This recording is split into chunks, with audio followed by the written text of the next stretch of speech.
Episode 44 में हम देखते हैं रेन के बहुत गिड़गिड़ाने के बाद भी जीहोन उसे घर से निकाल देता है और उसके कपड़े पैक करने के लिए अंदर जाता है। उसके जाने के बाद सेंगचुल जुंग से पूछता है, तुम यहाँ पे क्या कर रही हो? रेन कहती है, तुम्हें पता नहीं है क्या, इसने मेरे फादर इन लॉ को सीड्यूस करके शादी कर ली। सेंगचुल वो सुनकर शॉक्ड हो जाता है। अब जीहोन रेन का सामान लाकर फेंक देता है। उसके बाद रेन को घर से बाहर निकाल देता है। वो सेंगचुल को भी घर से चले जाने को बोलता है। उसको बहुत गुस्सा आ रहा था। हम देखते हैं रेन सेंगचुल से पूछ रही थी, तुमने ऐसा क्यों किया?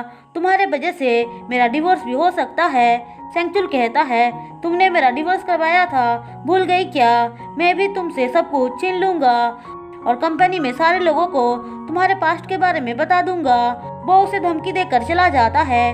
वहीं दूसरी तरफ जीहोन के बाहर जाते ही जुंग उसके रूम में आकर अपने 2 साल पुरानी बैग ढूंढने लग जाती है, क्योंकि जुंग ने उसके अंदर ही मेमोरी कार्ड को छिपा कर रखा था। लेकिन उसको तभी रेन की ब्लड टेस्ट का रिपोर्ट मिल जाता है। जुंग देखती है उसका ब्लड टाइप भी AB है। फिर वो उसकी गाड़ी का की लेकर अंदर आती है और वहाँ पे भी ढूंढने लग जाती है, पर वहाँ पे उसे रेन और सॉन्ग का फोटो मिलता है।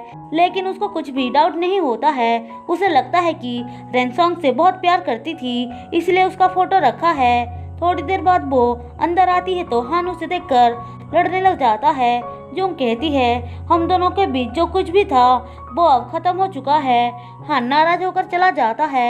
वहीं दूसरी तरफ रेन जीहोन और अपनी मॉम के साथ डिनर करने आई थी। वो उनको बताती नहीं है कि जीहोन ने उसको घर से निकाल दिया है। हम देखते हैं वहाँ घर आ चुका है। जुंग उससे बात कर रही थी। वो पूछती है, तुम मेरे प्यार में कैसे पड़ गए? वांग कहता है, जब मैंने नोएल की वर्डिंग वाली मैगजीन देखा था तब से मैं तुम्हारे प्यार में पड़ चुका था। दरअसल जुंग को देखकर उसे हे की याद आ रही थी। फिर वो पूछता है, तुमने मेरे प्रपोजल को एक्सेप्ट क्यों किया? जुंग कहती है, क्योंकि मुझे आपकी ज़रूरत थी। वो दोनों बात कर ही रहे थे कि तभी जीहुन ड्रंक होकर घर आता है और दोनों बाप बेटे के बीच आर्गुमेंट हो जाता है। वांग उसको दूसरे रूम में लेकर आता है और उसे बहुत डांटता है। जीहुन कहता है, आपको शर्म आनी चाहिए, अपनी बेटी की उम्र की लड़की से शादी कर ली। जीहुन उसको बहुत सारी बातें सुनाता है क्योंकि उसको आज बहुत बुरा लग रहा था। वांग कहता है, तुम ड्रंक हो, सोने जाओ। जीहुन बोलता है, आपने मेरी लाइफ बर्बाद कर दिया है, आपके वजह से ही मैं अपने ट्रू लव से मिल नहीं पाया। फिर वो वहाँ से चला जाता है।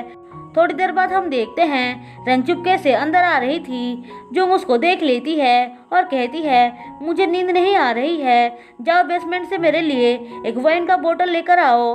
रेन मना कर देती है तो वो कहती है, जा रही हो या मैं चेयरमैन को जाकर रिकॉर्डिंग सुनाऊं? अब रेन ना चाहते हुए भी वाइन लेने जाती है। वो जैसे ही अंदर घुसती है जुंग डोर को बंद कर देती है, क्योंकि उसने भी तो जुंग के साथ ऐसा ही किया था। रेन बहुत चिल्लाती है लेकिन कोई उसकी वॉइस सुन नहीं पाता है।